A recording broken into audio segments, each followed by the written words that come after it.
You ever meet someone who reminds you what life's really about, and they do it in 5 minutes flat? That was Silas, a little boy I met at the Circle K in Tennessee, born with two bad heart defects and a smile that could light up a whole truck stop. It was just another fuel stop, hot day, dust in the air, smell of diesel and burnt coffee. I was tired and half mad at the world, counting miles and missing home. Then I see this kid and his uncle walk up. Tiny little thing.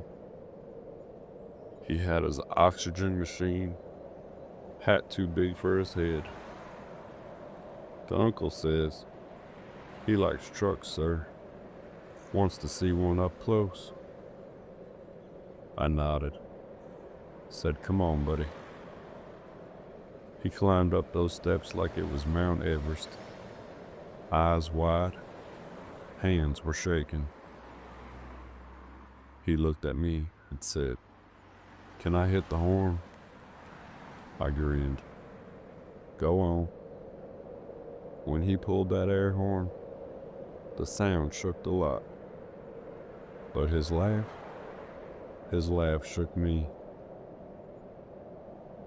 The uncle told me after, Silas had two heart defects since birth. Doctor said he'd never see 16. But that boy didn't care about years. He was too busy living seconds. He looked at me and said, "When you're driving, do you ever forget to breathe?" Kinda caught me off guard. I said, "Yeah, sometimes I think I do." He nodded and smiled like he knew something I didn't.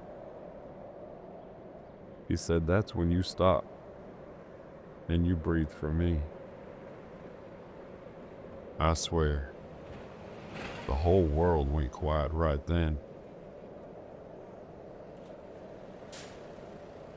Even the diesel idle nearby seemed to hold their breath. A grown man trying to hide his tears. Before he left, he reached up and handed me a little toy truck. Said, "So you don't forget."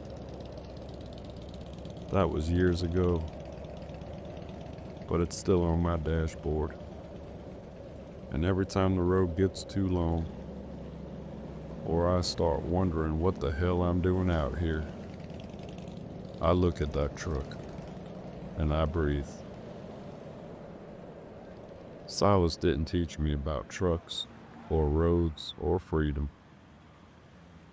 He taught me that life ain't about how long you drive it. It's about all the moments and the gas you still got in your heart to keep going. So the next time you think you're out of time, stop for a second and breathe for Silas.